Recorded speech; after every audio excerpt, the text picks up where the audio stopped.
everybody. Welcome to the Spark Faith podcast. I am Dr. Chris Sargent, and we are going to have such a fun show today. I have Karen Laos with me. And before we get into her story, I need to say thank you to Jill at Jeans and a Cute Top Shop. She has supplied me with an adorable sweater, and I'll put a shot of it at the beginning of the video later. So anyway, I just want to thank Jill. She has an amazing shop if you don't know, and she has an online presence. So just Jeans and a Cute Top Shop. She's amazing. So I want to welcome Karen Laos to the show today. And we have already been having a little bit of fun before y'all got here. So Karen, tell us about you. Tell us your story. Tell us what you're up to. I can't wait to hear. Oh, thank you. Well, I will say that if anybody wants to reinvent themselves, I know this is the time, and that has definitely happened with me. So, a little bit though about my journey. I'm originally from Minneapolis, but always wanted to live in San Francisco. That was my dream ever since I was a kid. So, after college, I threw a bunch of stuff in the trunk of my car, drove out here, and never left. Wow. Yeah. So that I love adventure. I love trying new things, whatever that looks like. And I wasn't really sure what I wanted to do job wise. I just always knew that I loved people. And I got a psych degree because I loved people. Everybody said, "Do you want to be a therapist?" I said, "No, I have no interest in being a therapist, but I love people." So what's so great is that I ended up in a bunch of different random jobs as you do in your 20s, and then figured out, oh, what I love is developing people, and HR was the place that I started. I worked for the Gap. I worked at training teams at Wells Fargo, and I was a director of HR for Gensler Architecture, but then came back to the Gap after quitting there. Long story there, but the point is that I started this journey of what I really realized that I loved, which is training and development. And then for the past 14 years before COVID hit, I was specializing in communicating to influence, specifically for a company called Decker Communications, all around helping people with how they come across.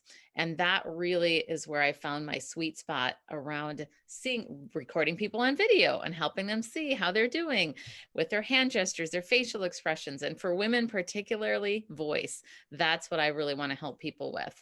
And that has been fantastic. Well, then COVID came and it was okay. Are we going to all be employed training people? No, not at least at first.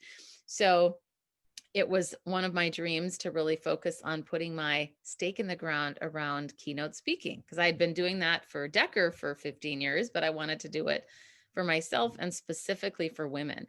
So my goal is to get to the heart of women and where they're at, because with my jobs, most of it was on the how you show up. I think that's critical.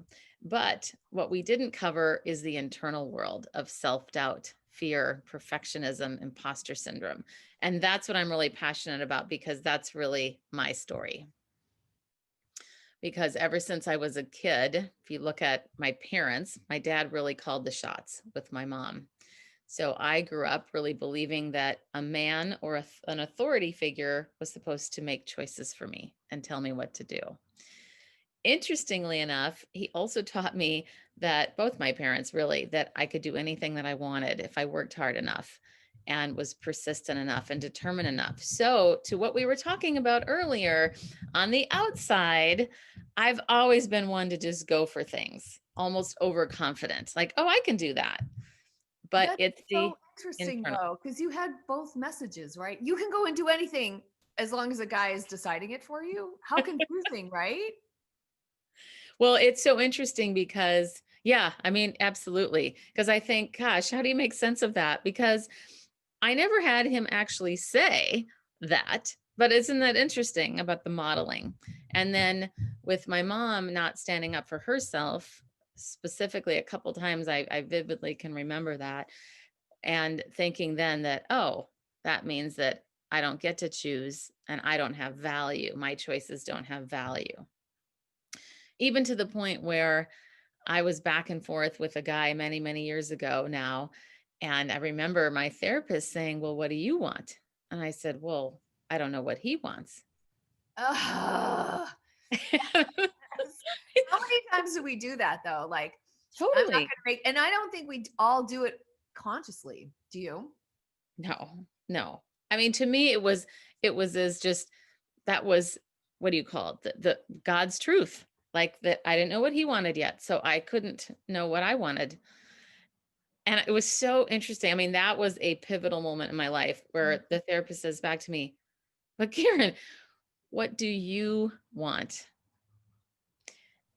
And that was probably one of the scariest moments in that moment, like that place where I realized I do want him. I do want to be with him. And it can be really scary to own our decisions. It's vulnerable. Yeah, totally. And then what if he doesn't want me? Yes. And that awkward feeling of, well, more than awkward, just feeling rejected and hurt. And when I finally put the stake in the ground and said, this is what I want to choose, then is it going to happen? So that's been a journey that was probably, when was that now? Maybe 12 years ago or something like that, but not really that long ago when you think about the context of a life. And I think so that happening, and then in combination with my professional life, being on the leadership team of a company and still feeling like, oh, I better not say that because so and so might not like it. Or, oh, that person's older than me and probably knows more than me, so I better not say it. Or, oh, that might be unpopular. I got to make everybody else feel good because that's my job. And I think that's also, whether it's a Minnesota thing, a Midwestern thing, or just it seems to be a very common woman trait of let's make everybody feel good at Yes. the expense, even if it is at the expense of myself. Absolutely. So there was just too many times that happened. And just finally, I woke up one day and realized this has got to stop. And that's when I started taking baby steps where I started speaking up for myself at times when I didn't used to do that. And then I got so excited about it because it felt so good that I thought, I've got to help other women do this. I've always had a heart for women anyway, and training and development has not been my personal heart, but it's also been my professional world as well. Yeah. And to be able to intermingle those two things has been amazing. So fortunate to be able to do that. So Yeah. take us back to just those few, like a little bit before you realized that you needed to start using your voice and making your decisions, and back to that moment with that therapist. Was that the moment when you really realized, like, how do I do this? Because I think that that's sometimes the thing that gets in women's way, is how do I make that happen without having all those icky feelings going on, right? Did she coach you through that? Did you kind of already have some self-talk that was different? Take me into that just a Well, little deeper. yeah, sure. So well, it's that actually that happened years before I recognized this in my professional life. Got it. Okay. I shouldn't say recognized, I did something about it. So I think that's also the difference. And that's where I feel like I see and hear so many women that are just making themselves sick in their minds and their hearts and their emotions of just, I want to say this, but I'm choosing this instead, where there's kind of this wrestling in our body and unrest, I should say. Yeah. So at the time with the therapist, it was so focused on, I was hyper focused just at the time because I had been back and forth with this guy for so long that I was just exhausted. And I was so focused on that particular part. It felt very isolated. And yet to talk about what I actually did is just that first moment of realizing, like, it was, I think, like anything, the first step is awareness. So with the therapist Absolutely. that day, Mhm. going, holy crap, like what, what, how do I not, like, it was just, it was How do I not know what I want? yes, Right? Like, and just the realization thinking, I'm a confident woman. I'm, whatever I was at the time, late 30s or something, and going, like, this just, it didn't fit in who I wanted to be.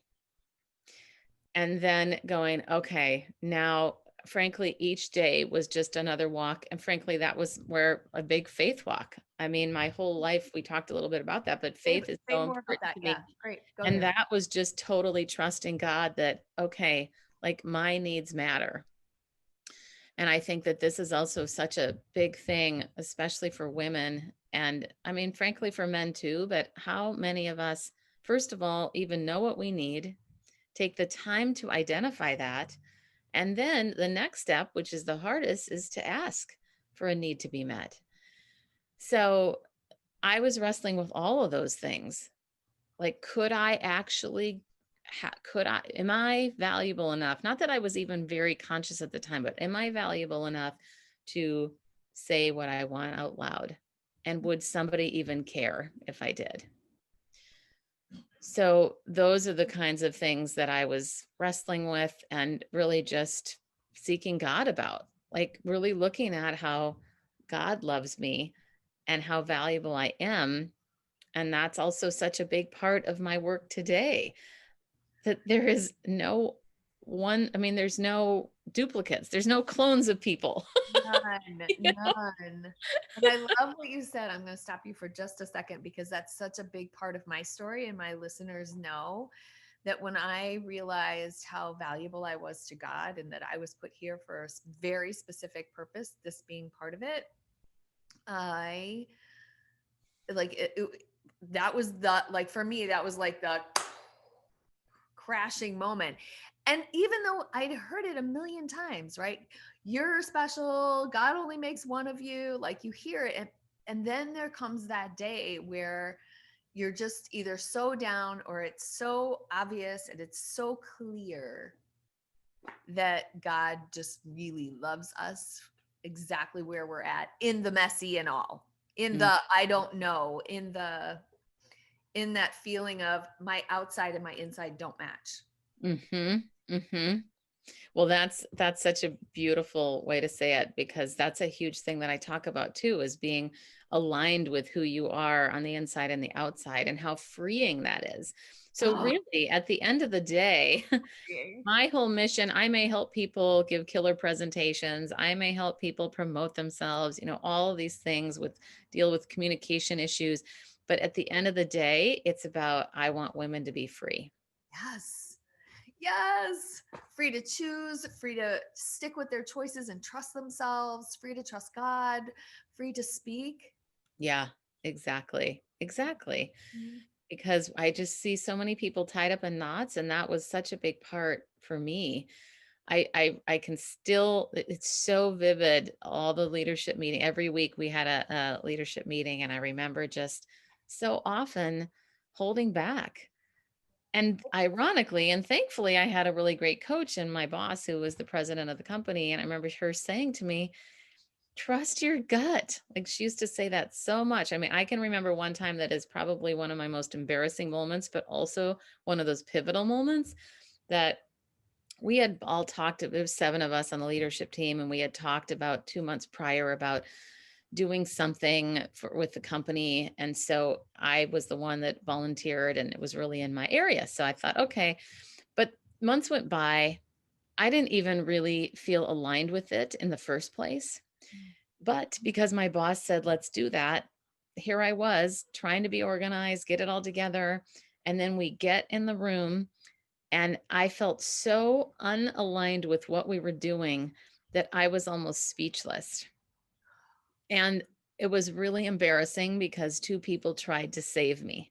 They said, well, I think what we're, been in the nicest way. Like, there was a lot of great respect and friendship in the team. And anyhow, it was so awful. And then the president, ended up coming in and really swooping in and going, "Ah, da, da, da, da," and it was fine. But then after, she goes, this was such a great example of how, when you are not trusting your gut, and just, you got us all there.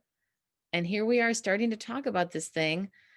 What if instead, and this was what was so great, again, these examples, you know what? If I had said, I don't even know why we're doing this. Let's put this to the side. I don't remember. I don't know. Can we revisit why we even were going to do this in the first place? I don't even think it's necessary. Just again, it's being that voice of reason, but I didn't trust myself. I was too focused on her. And then it's such a good example when you are not aligned with what you're talking about, or you don't really believe, and you're saying something else of somebody else's words, it doesn't make any sense. Oh, gold, gold. Oh my gosh, that's gold. And I also feel like when, like during those times and as we grow, like the mask that we put on so that we're people pleasing, right? Because that's what this is. It's kind of, it's what we're Right. talking For about, sure. really, right? The mask that we carry and the mask that we put on every day, and the fact that it's not matching the way we feel is exhausting. Hmm. I don't know if you experienced that, but I just remember like at the end of my days just being like, oh, just tired. Yes. Like, Well, it's so ironic because when you're when you're not aligned, like my boss, she's kind of goes, I don't like she wasn't super committed to the thing. She was just being herself going, "Oh yeah, that sounds like a good idea. Let's move on." In the right. agenda. And so it's just it's never good when somebody isn't thinking for themselves. Again, we squelch creativity. We there's so many negative things that come out of that. Yeah, So that was a that's huge. all about that. That's a Brene Brown thing, right? Right. Mm, When we start squelching emotions and vulnerability, we squelch our creativity, we squelch our ability to communicate, we squelch our ability to feel anything. So we just walk around like zombies with a exactly. smile, right? Zombies with a smile, looking Exactly. like we got it all put together. Well, and then it's so exhausting to try to think like if you're in my case, it was really essentially trying to please one person. And it's interesting how you spend so much I should speak for myself, but maybe someone Oh, can relate that's, to this. I think we all I relate. spent so much mental energy trying to figure out what would she want, and really spending so much time trying to understand her, figure her out. And I mean, at that I did. It was a 14-year relationship that I knew her, but Right. really interesting when you think about all that time wasted. And I think about myself as a manager, having a team of people. I don't want anybody doing something just because I said so. I want someone to challenge it or say, does this even make sense? Or what if we try this instead? It's just interesting when you think about it from the other perspective. So in this time of COVID, you had to pivot. Yes, yes. Interestingly enough, but it's funny. I mean, I always laugh. Like, I wonder if any of the people that I used to work with are listening to any of these things that I'm doing. But the truth is, it doesn't really matter at this point. But I was planning to leave already, so I had my exit plan, which was going to be at the end of this year. I had already envisioned myself giving my sort of goodbye speech at our holiday party. Wow. Okay. So it So took I you had 9 months earlier. yeah, exactly. I know. So here's one thing too that I think could be helpful for people is something that I call the 3 Ds.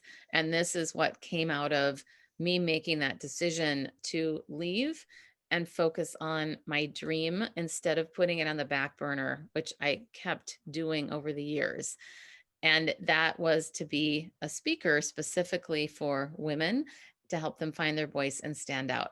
So the 3 Ds are first deciding what you want, going back to the story, and really putting that stake in the ground, declaring it. That would be the next D is tell. And what I mean by that is telling everybody you know, like, this is what I do now. Do you know anybody? Getting yourself out there and then just doing it. Because you have to take action if you want Nike. something to get done. So I found that I realized, excuse me, in my progression. And by the way, that was preceded by 2 years of feeling stuck at my job. Mm. So the frustration of not knowing what do I really want, or just not getting in tune with it, because I still really loved the company where I worked. I loved the clients that I worked with. So there was a lot of satisfaction there. So it's figuring out, okay, at what point do I want to just go all in? And then COVID is what really made me go, okay, I'm actually quitting now. And then I launched my new thing here with a women's summit called Ignite Your Confidence. And that really, talk about when you think about something God ordained, that was something that was on my heart, but I didn't really think too much about it, kind of put it off for a couple weeks. And then it was, I think, after midnight one night, and I said, Oh, just write your friend that's a CEO and ask if she wants to speak. And then she said yes. And then so many other people said yes.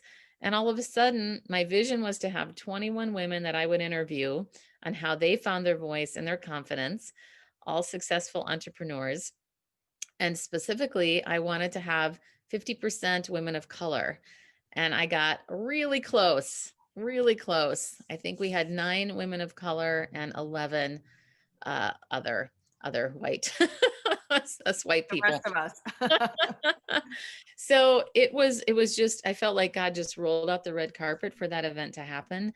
And it was so much work, but it was also so rewarding. And anybody that has known me for a while knows that my dream has always been to be the Oprah of San Francisco. Ah, So I love it. I felt like this is the essence of me being Oprah, because I got to interview people, and then I started doing more of it and thought so many people wanted to do it, and then I didn't have enough spots. So then I said, I'm going to start a show called Celebrate Your Voice and interview people and just kind of keep the momentum going. So that Oh, was a really exciting thing. that's so cool. Yeah, one of my long-term dreams is to be like the female Dr. Oz, but better. Yeah, I like that, but better. Right, but You better. would Kind of be. a cross between Dr. Mark Hyman, who's functional medicine, if y'all don't Yeah, know I who know he is. him. But Yeah. yeah, And then Dr. Oz, but female, because yes. there aren't any females in that space at all. Yeah, that's we need So you. this is a part of it. This is why I'm here. This is what I'm here to do is So to great. bring women to women primarily, not that guys can't watch. However, I do feel like we speak our own language in a way, and we can speak to each other. Those of us who are just in a different space, like, hey, come on, come on, water's fine. You're gonna be okay. Come on, let's go together.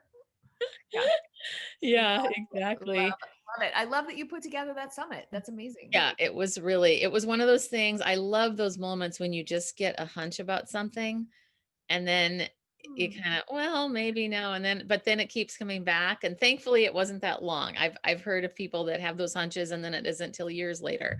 So that just is that resonating? Huh. But it's interesting too, what you and I were talking about before. I wanted to bring that in here around how we just on the outside, like we might look to someone else like, oh, she has it all together. And I think we're Absolutely. so good at comparing ourselves to other people, and it's so unhealthy to do that. But it's almost impossible to not. And so I think about a lot of people, and I'm sure you've had this too. Well, we talked about this where people go, oh my gosh, like they just are surprised when they hear sort of the backstory. And so I thought I would just pull back the curtain a little bit for anybody that feels like, oh, Yes, she has it all please. together. And so that's what we talked about a little bit is that so y'all missed our like pre-conversation, but you're going to get it anyway. So one of the things that I like to talk about is like, where do we struggle? Where are we struggling? We may look like we have it all put together. You see this beautiful woman on the street and you look at her and you're like, oh, someday I'll have it all together like she does.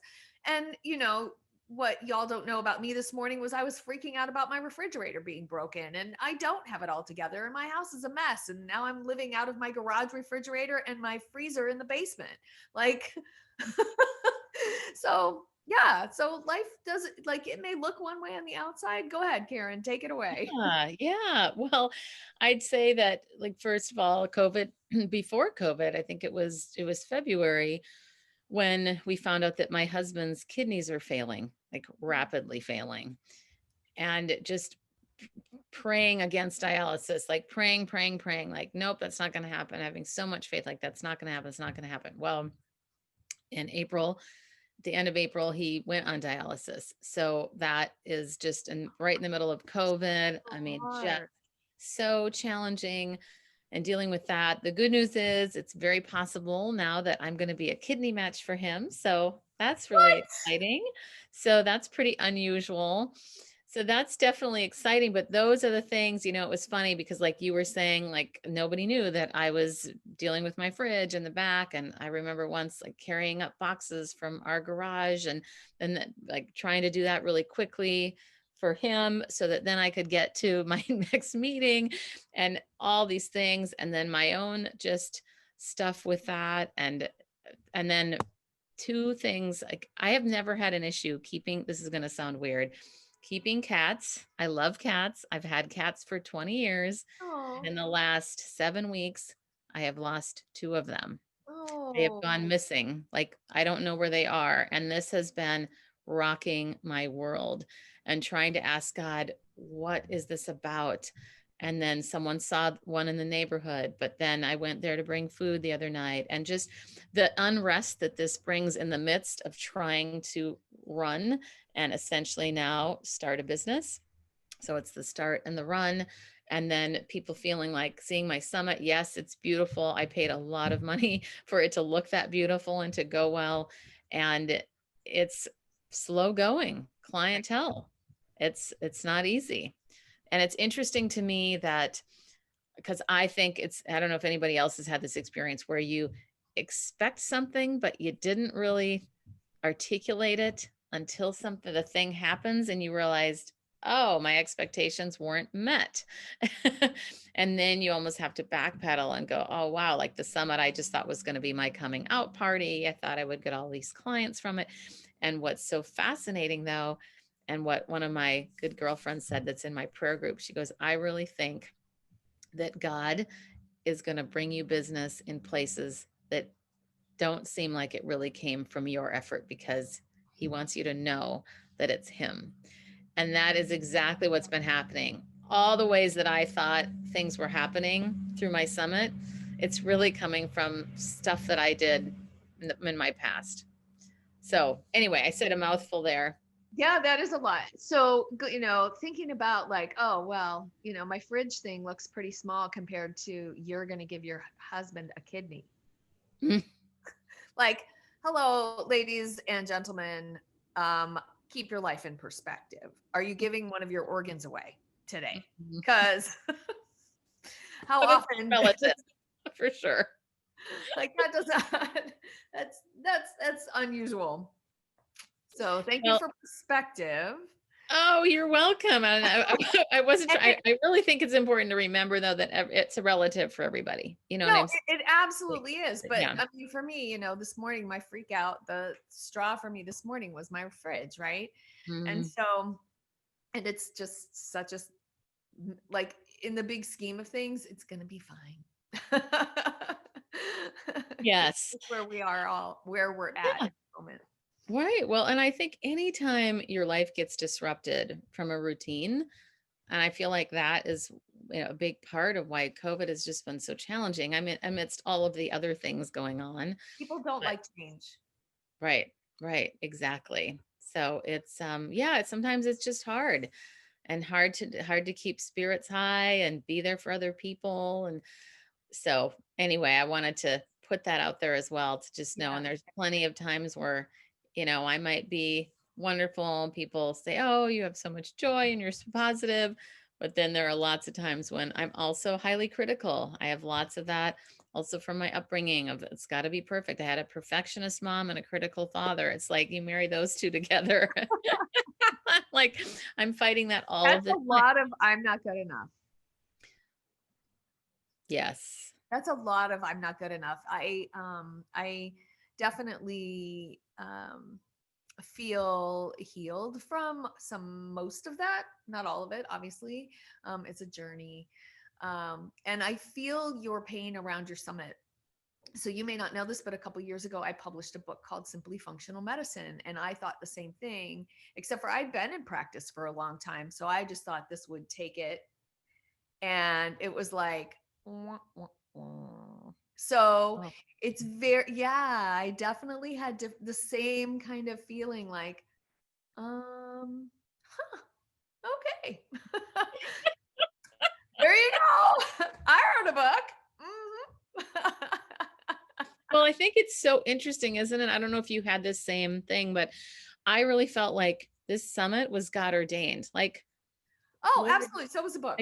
I'm sure, because I was thinking that's probably the same thing. And then I was just left kind of perplexed of, I don't know. I'm going to get emotional now because I just think, how am I supposed to, how, how it's just a faith walk, like every day, paying the bill, figuring out, okay, like we're afloat, but we're not sitting on our Not couch the eating same as hot having dogs. two incomes, right? Exactly, exactly. Yeah. Just so many challenges that I just think it's important that people know the real story.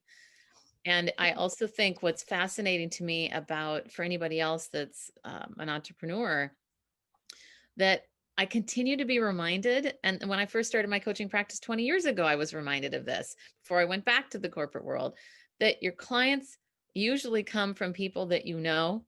And I know that that sounds so common sense, but it's funny. I remember so I launched this group coaching program after the summit. I just threw it out there and I was afraid it wouldn't be filled and thinking, oh, how am I going to anyway? And everybody filled it. Everybody, the 8 women in there are all people that I've known from something. There was only one that truly came, well, maybe two out of the summit. And one was someone I didn't know at all. But it was interesting that I was reminded of, oh, like there's a person from high school. I thought she's followed me for years, but I never in a million years would have thought she would sign up. And then 2 other people in my life that I consider to be peers. I just never expected that they would.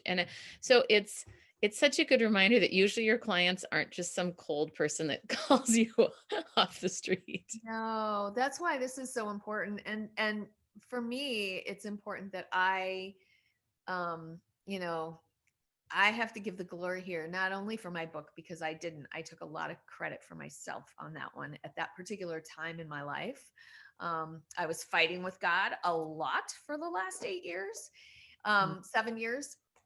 And it wasn't until a year ago, August of 2019, that I had a flat on your face moment with him.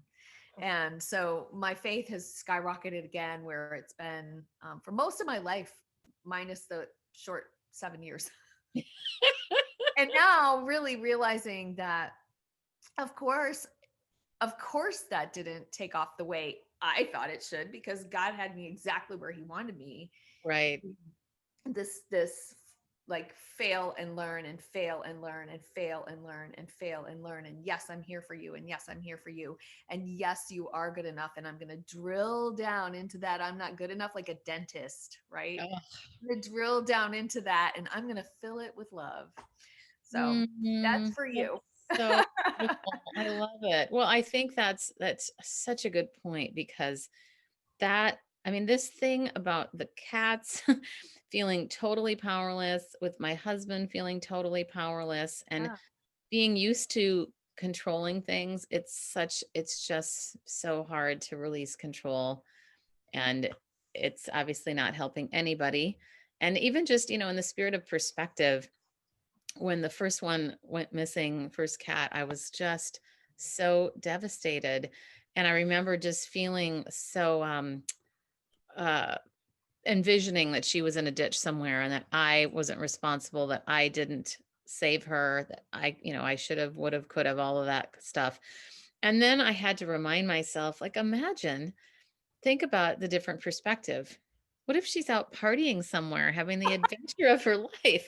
Or maybe she's with a family that needs her more than me, and she's comforting some kid somewhere. I mean, I don't know. It's just interesting because it's such a good reminder that the result is still the same. I can't bring her back. I can pray that she comes back. I can visualize that happen, all the things that you do. But the truth is, it's not my jurisdiction. I can't actually make that happen. And I think it's really hard. And I think for women in particular, we want to make things happen. We're used to juggling lots of things and getting good results. And in the spirit of that self sufficiency that we were talking about before, that's totally me too, of just having to surrender and what that looks like. And when God just takes away everything and you just go, Okay, like, I mean, when the second one, I was just like, okay, God, like you have my attention. I thought you did before, but you really have it now. Yep. Yeah. Yeah. So some people know that I used to say it takes a 2x4, and then I can be really stubborn and it takes a 6x12, you know? So over the summer, we had a tornado go through my backyard, and this was right before I knew God wanted me to speak. I've known for a long time that I should be speaking somehow. And I kept resisting and I kept making a lot of excuses. Well, how do I do that with COVID? There's no place to speak now. I had the story so well written and so many excuses, right? So we had a tornado run through our neighborhood, and my particular yard has 100-year-old tree, like 200-year-old trees, like lots of them. And three of them, Father, Son, and Holy Spirit, were majorly damaged. Two of them fell, and one of them has like a spiral fracture where it was like lifted and twisted by the tornado. Oh my gosh. So bigger than a 6x12. I got trees falling because God needs to talk to me.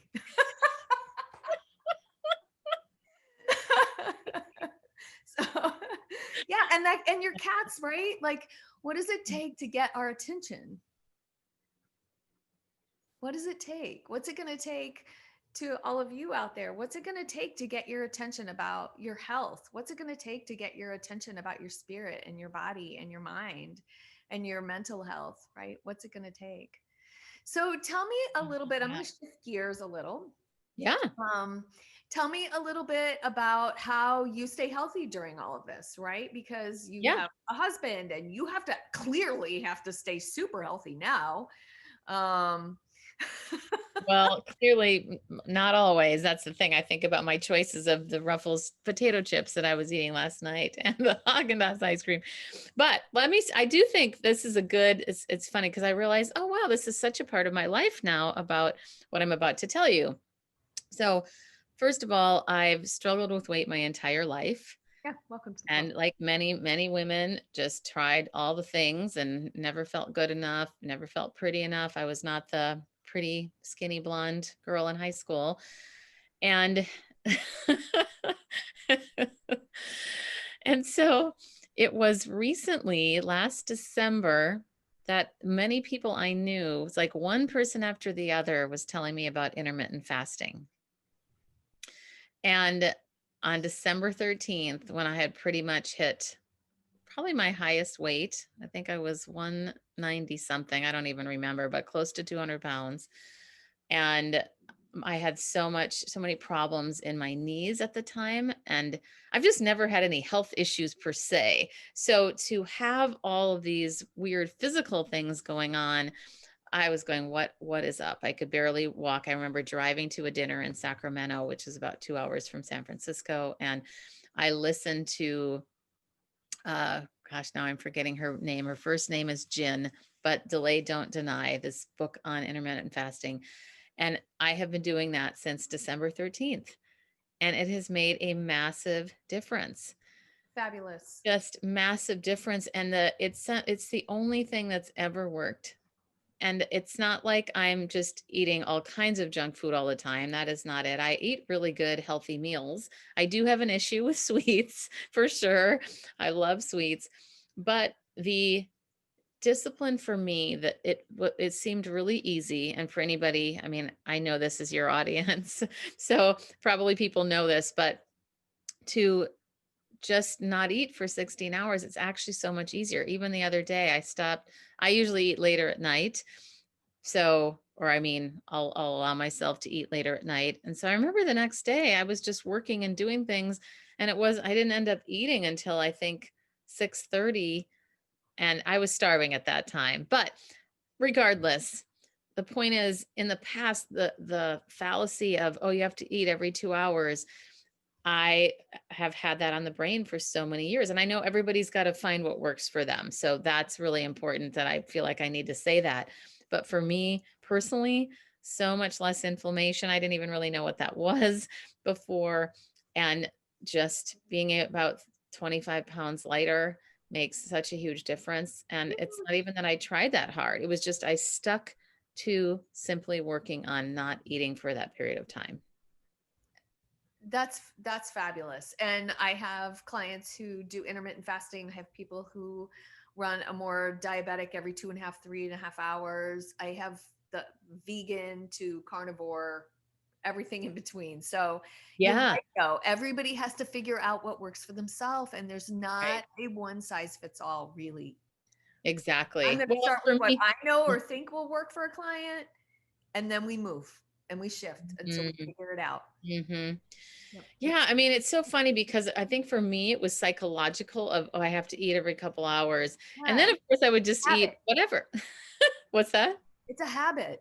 It's a Yes, habit. yes. That's such a good reminder. It's the habit. And so then feeling like, really, is this okay to actually not eat? And then doing more research and figuring it out to where then I was freed of worrying that I had to eat every couple hours to be healthier, to lose weight. And then when this actually started working for me, and how I was feeling so much better, it made such a difference.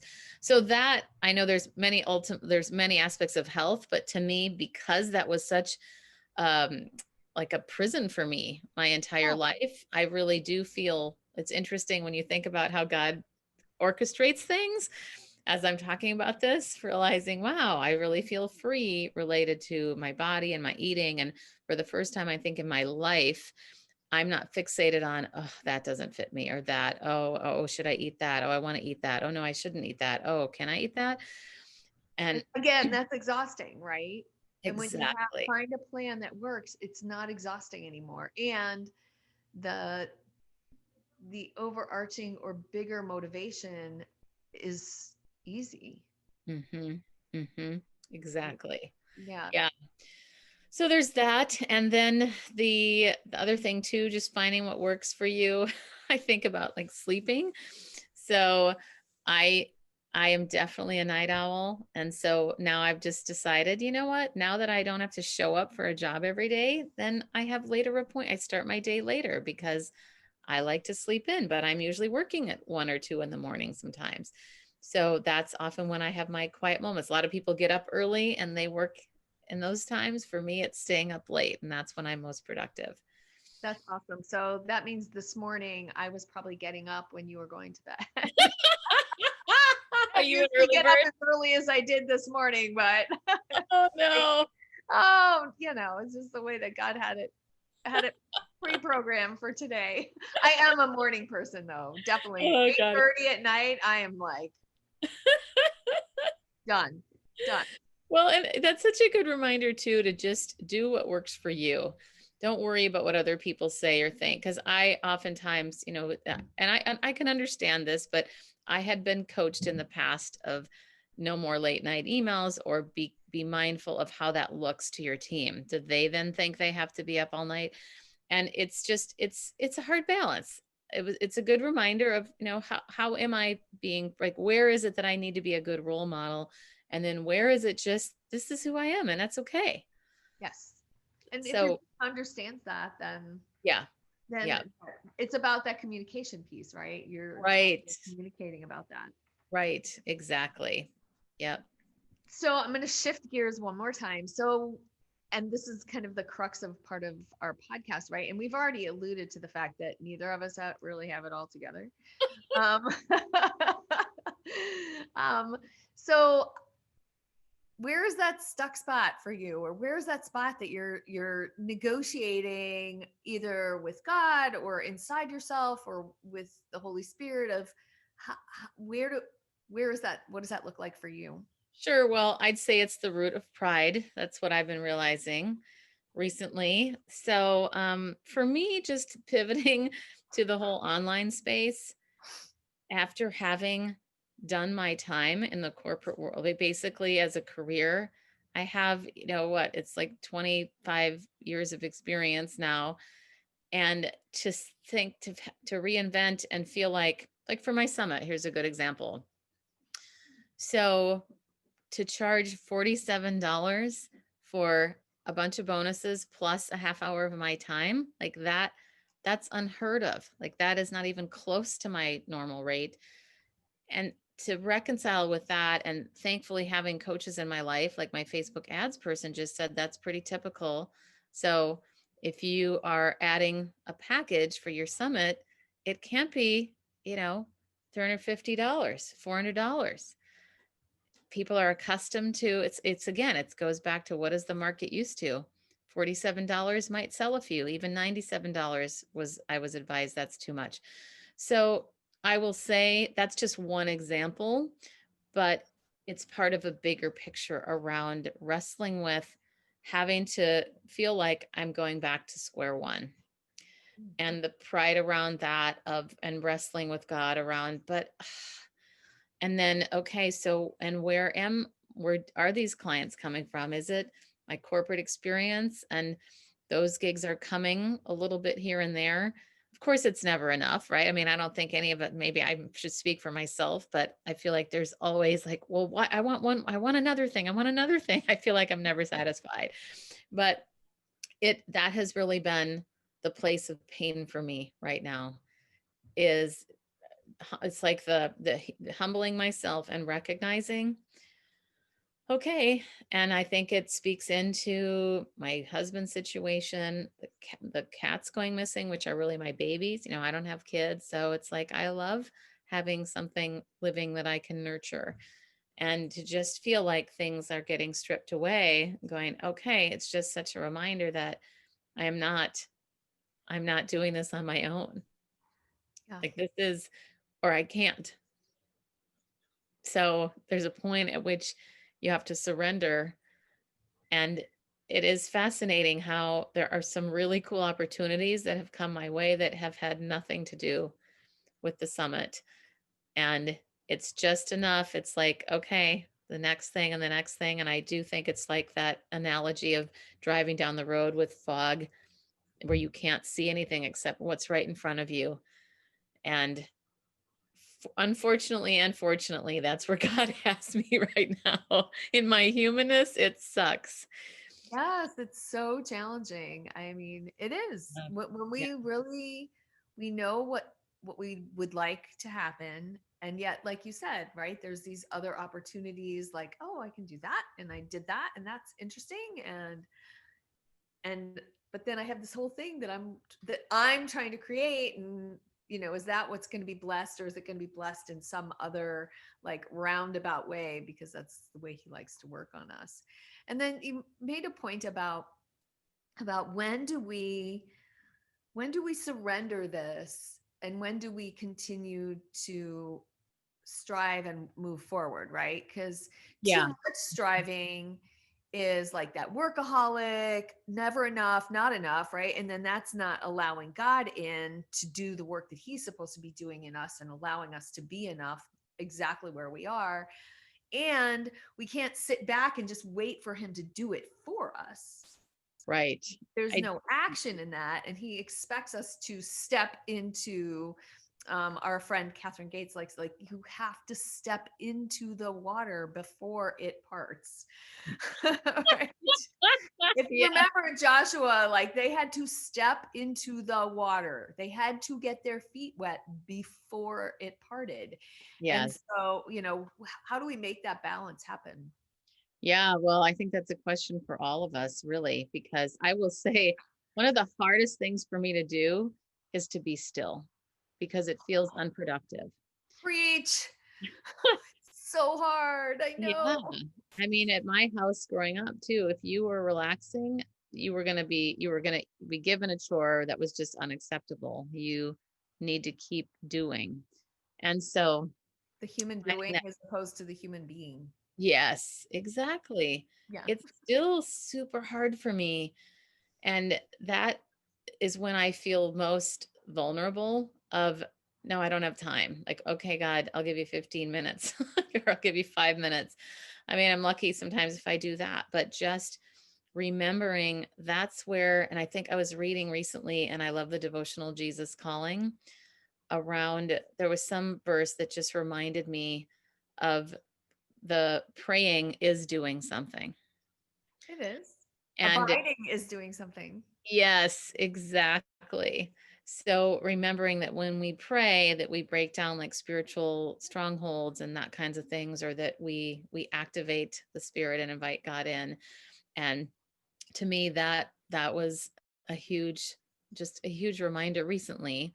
And I don't know. I'm still even struggling with what to say because I'd love to be able to give advice. I just think what's important for people to know is that you're not alone if that is how you're where you're at. And I'm constantly asking God, like, okay, what do I need to be doing here? And where do I at what point does the doing stop? And then of course it doesn't help when there's so many things. I'm sure, like anybody listening, the Facebook feeds of, oh, have you tried this? Oh, this webinar, this challenge. I mean, if I had whatever a dime for every challenge that I've done or been advertised to, it's hard to really know how many more webinars do you watch. At what point is social media just so, like, I don't know, the Well, screen then time. it becomes like actually a distraction from you sitting and listening to what Yes. he wants you to do. Yes. At least that's my experience with some of these things. Um, I had a mentor and some friends at one point, they were all over me. And this was quite a while ago, actually. Like, you're a seminar junkie. You travel 12 times a year. Like, I would be gone 12 times a year to a seminar because I just didn't think I knew enough about functional medicine or whatever, or practice, understanding more about practice or marketing, or mostly it was functional medicine. But and I was like, when is enough going to be enough? Yeah. Yeah. Right. The first S of my Spark coaching program is to slow down. Mm. And just so you know, like, even I was not slow enough. And so COVID, like, I feel like this worldwide pandemic was for me. I know that's I might be a little big for my britches right now, but I'm just saying, like, I had to stop. It wasn't slow anymore. Like, it was, no, no, no, sit down for days. Oh my gosh. I watched, like, I had a full schedule, like mid-March, right? It was the 17th around in the Chicago area. Yeah. Mid-March, I had a full schedule for the rest of March. And literally 1 week, everybody was cleared out. March, April, May, done. Nobody. Like, cricket. Yeah. So, worldwide pandemic. If you don't slow down, we're going to have another pandemic. Slow down. It's so true, isn't it? Oh Yeah. It my was a God. blessing in the weirdest way. Yeah. Yeah. Yeah, So many. exactly. Yeah, I'm seeing it's funny because when people ask about COVID, it's like it's the best thing that's ever happened to me. Now, I was more emphatic about that a month and a half ago before Oh, my so summit. scary, right? Yeah, it is. And it's just it really is such a good reminder that we really aren't in control of much. You're so not in control of much. I Oh my gosh. feel Karen, like this has been so much fun. it has, it I has. don't want Like to stop. Is there feeling like anything else that you'd like, any point that you'd like to make, anything that you're like, oh, I need to make sure I say this, anything well, that you'd like? I'll add one thing that I do think is really important, and that is to trust yourself. Yeah. So often we're looking for permission from other people to do things or to say things, and just trust yourself and do what. Trust that intuition, whether you Yeah. believe it's the Holy Spirit or if maybe that's not Yeah. your belief, your intuition, the universe, Mhm. like, trust that little voice inside of you, right? Yes, exactly, exactly. Yeah. That's going to send us Yeah. on a different path than trying to people please.